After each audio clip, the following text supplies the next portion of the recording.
new action to build California's high-speed rail.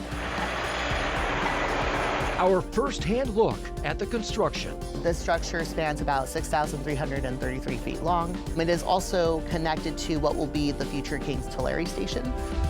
From Kings County to the state capitol, a major shakeup in leadership on the High-Speed Rail Authority. The two changes key decision makers made that will impact the future of the project. Uncertainty with the future of gas prices. The situation that we find ourselves in is completely unpredictable. Where California's oil supply stands going into the summer. Questions around California's new congressional maps. They were supposed to give Democrats the upper hand. Are they working so far?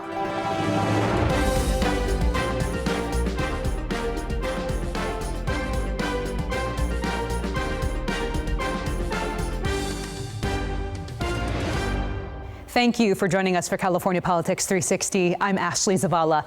It's been a very busy week following Tuesday's election, and while the election itself is over, the ballot counting continues. We still do not know who will move on to November's election in several key races. It could be days, maybe even weeks until they're set.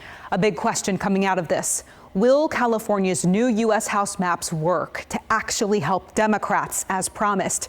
We talk about that coming up. But first, historic moves with taxpayer money when it comes to the high-speed rail project.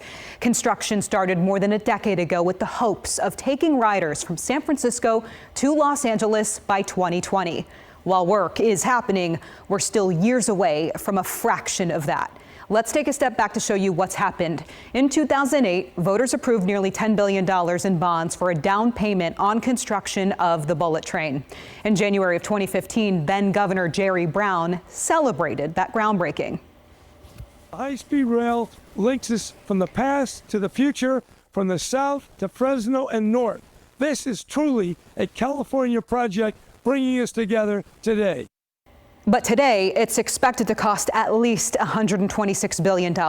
As of now, the state is short about $90 billion. This week, our team got a look at the construction happening so far.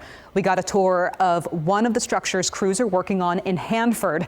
It's part of the overall work to finish a 119-mile section of the Central Valley that will soon become the Merced to Bakersfield line.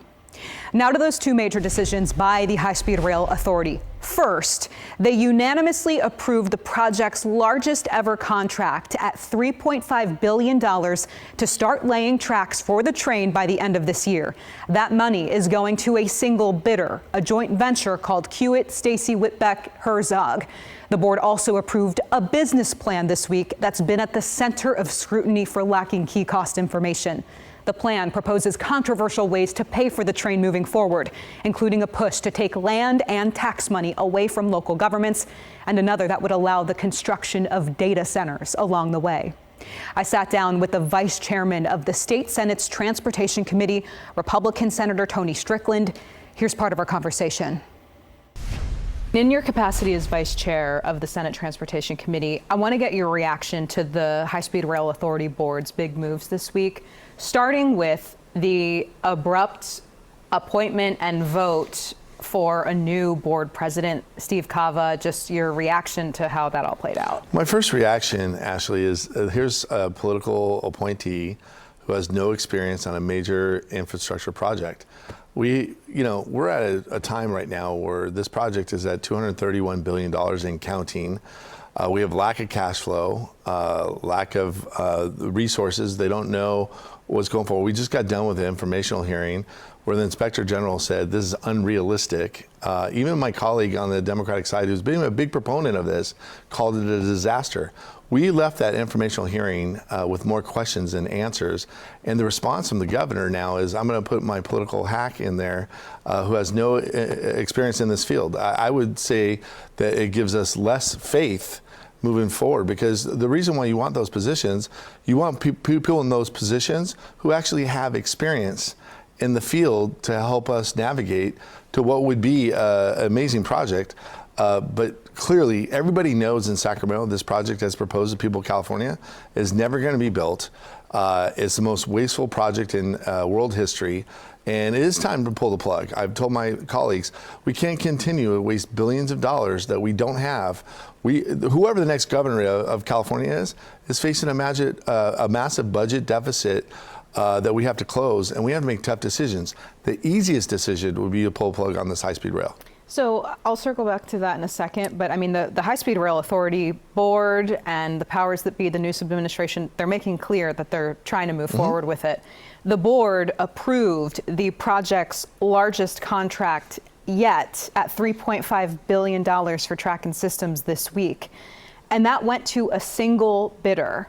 Just your reaction to that and the likelihood we see that track built out this year.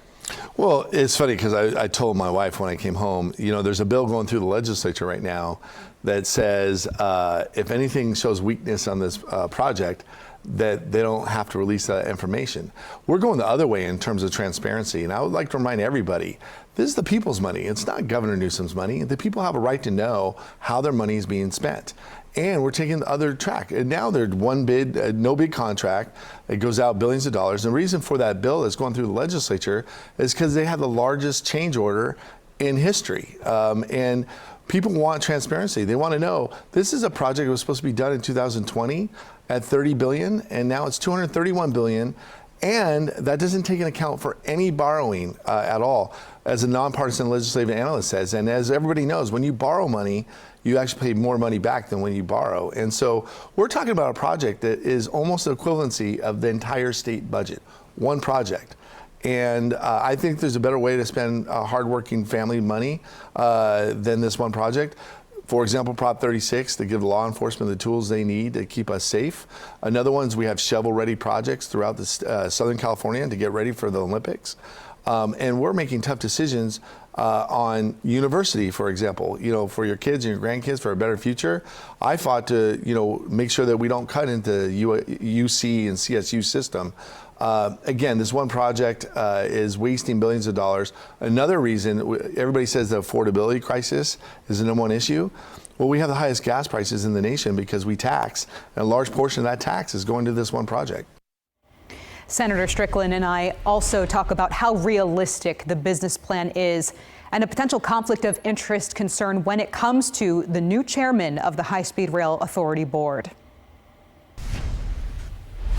Assembly work going on right now, so this is what this is right here we're walking over. Next, we head to the Central Valley for a first-hand look at what the project construction looks like right now.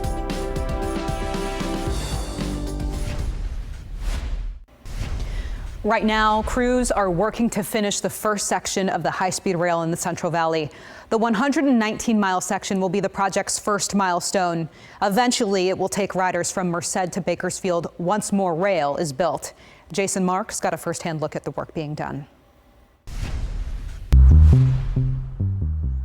Oh yeah, this is thousands of yards of concrete right here. The work to build a new chapter in California transportation continues. So we're walking down the Hanford Viaduct, going southbound right now. We'll check out some of the progress over here, just over a mile long. This is just one section of high-speed rail, which is expected to someday connect the Bay Area to LA. A lot of help went into building this bridge. You know, a lot of different crews, from, you know, false work to columns, you know. We had a lot of help with this. Adrian Badillo is just one of several construction workers who gave California Politics 360 a hard hat tour of the progress. It's nice, you know, this being so close to home. Usually the life of a union worker's on the road. Badillo, who is from Hanford, a small city about 40 miles south of Fresno, has worked on the site since 2020. It's a good feeling because when I got here, we're still doing the footings, you know, the stuff that's buried now you can't see. So to stand on top of this it's amazing. Kyle Richardson hasn't been on the job nearly as long, but he too is glad to be here. These men and women work really hard. They really work their butts off, and it's really awesome to see that. The Hanford Viaduct is the largest active construction site and is nearing completion. So far, 61 of 93 structures needed to support this first leg of high-speed rail through the Central Valley have been finished. The California High-Speed Rail Project is the first of its kind, the first in the nation. Innovation takes time. but construction itself has been anything but high speed. The rail was approved by voters in 2008 on the promise of being up and running by 2020. It's looking now more like the late 2030s. A lot of people might not see the efforts and the progress that we make each and every day because we're in areas like this in the middle of Hanford, in the middle of rural areas, but we have made a significant amount of progress. This section could see tracks within 6 months, though it's still expected to be years before the first train is actually moving. I've been out here for the last few years, put in 100% effort to get this done, and I know there's a lot of men and women out here that are on the same boat. We want to build something great in California. In Hanford, Jason Marks, California Politics 360. That Merced to Bakersfield section is expected to be ready by 2033. In the approved business plan, leaders say it will cost the state $35.7 billion to finish that section of the train. The cost nearly doubles adding in a section to San Francisco. The state says it will cost at least $126 billion total to build the high-speed rail from the Bay Area to Los Angeles. Voters in 2008 were told this would cost $33 billion. This project has been grappling with a growing budget gap for years. How exactly they come up with new money for this is still to be determined. Uncertainty surrounding gas prices as we head into the summer, what drivers can expect as the conflict continues in Iran.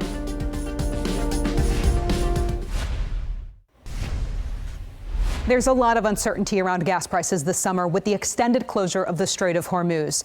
Drivers continue to pay around $6 at the pump. And in less than a month, California drivers will pay slightly more with the annual increase in the state's gas tax. This week, state leaders announced the 2-cent increase that's required under state law. For every gallon of regular gas, drivers will be paying 63 cents in what's known as the gas tax.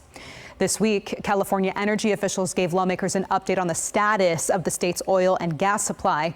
California Energy Commission Vice Chair Siva Gunda says the state has enough supply for at least the next 7 to 8 weeks. He acknowledged that the state saw a spike in gas prices before the war in Iran began after 2 in-state refineries shut down.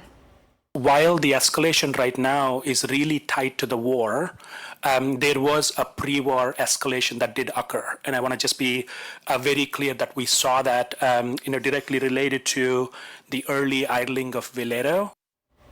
Gas Buddy shows a breakdown of prices since the beginning of the year there. When the war in Iran began on February 28th, gas prices were $4.62.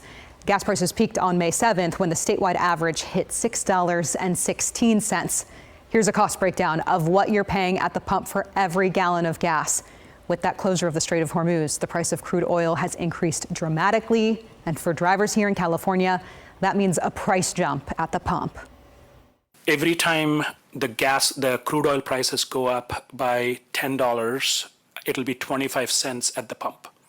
So if, from where we are today, if there is an increase of the crude oil prices by another $30, $40, it's going to just translate straight to $1 at the pump, plus any exposure we might have in terms of global trading. Experts and analysts have been tracking the situation. I sat down with Gas Buddy's Patrick DeHaan. Here's part of our conversation. I just want to get your perspective on the situation here in California, where we've lost 2 refineries and we're also dealing with a lot of uncertainty around the war in Iran, the situation there with the state relying a lot more on imported fuel. What do you expect with our gas prices this summer? Well, probably amongst the most volatile summers of all. The situation that we find ourselves in is completely unpredictable. We've gone from the potential for negotiations and a deal several times to nothing that has come of it. And this is now the 3rd time we've seen oil prices in the last couple of weeks decline as President Trump has teased that there is a deal that could be imminent. Only for us to see that kind of slip through our fingers. And so oil prices have now gone back up slightly after a disappointment that didn't translate into a reopening of the strait. And we may continue to see oil prices gyrate depending on the headlines, depending on whether or not there are new escalations. But all in all, the longer the Strait of Hormuz continues to be closed, the more impacted oil, gasoline, diesel, and jet fuel prices could become in the weeks ahead. The state right now, Governor Gavin Newsom's administration told lawmakers this week that there is enough supply to meet demand for the next 7 to 8 weeks in this state at this point. But then, beyond that, there's uncertainty around what gas prices could look like. Do you have a sense of what they could look like? I don't think anyone would have a great sense of what they could look like. Again, just the unpredictability of what's going on between the U.S. and Iran. Obviously, California, to your point, has lost several refineries, making it more reliant on gasoline, diesel, and jet fuel that could come from very far distances to be able to meet demand. So it's going to be a critical couple of weeks. At least for now, more of California's fuel and refined products have actually been flowing all the way from areas like Texas.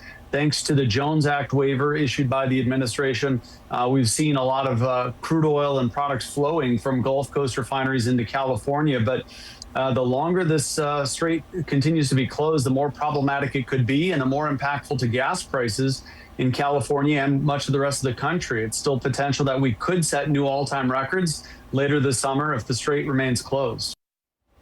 Patrick DeHaan and I also talk about the U.S. reaching a 40-year low with the emergency oil reserve and how long it could take gas prices to lower in California once the Strait of Hormuz reopens and the war ends. Well, this week, voters decided the representation in Congress off of new maps meant to give Democrats an edge. Next, I sit down with the man hired to draw those maps. Does he think they're working?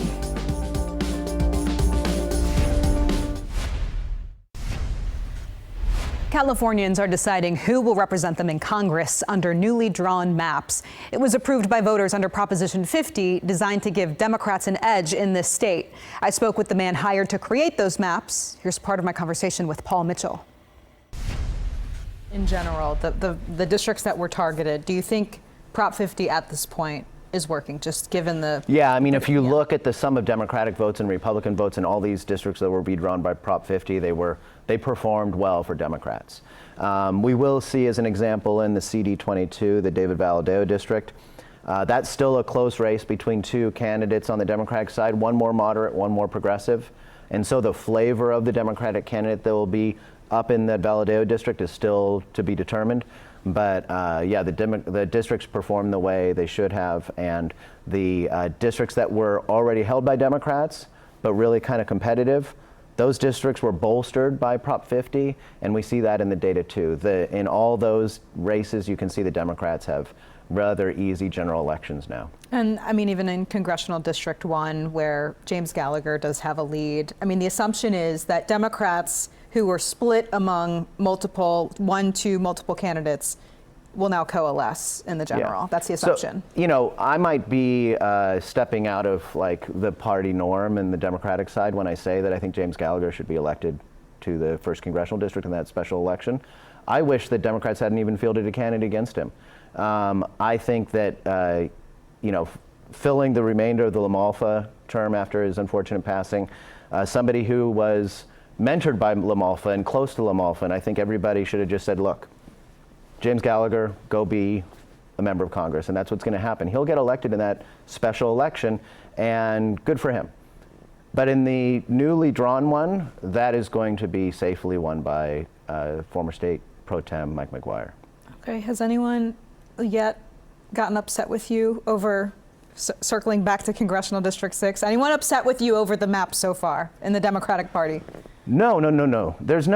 It's not a complaint about the maps. I think the challenge is that we had a lot of candidates who were good candidates running in that district. None of them wanted to concede or bow out, and there wasn't really a strategy maybe that was fully effectuated that would have made sure that no matter which Democrat won, that Michael Stansfield, the Republican who basically had no campaign, wouldn't just accidentally fall into the second spot. Paul Mitchell and I also talk about the voter turnout in the primary and who was most energized to vote in this primary election. Right now on CalPolitics360.com, you can watch this week's full interviews and get more details on these stories. We also want to hear from you. What issues do you want us to cover on this program? Send us an email at contact@calpolitics360.com.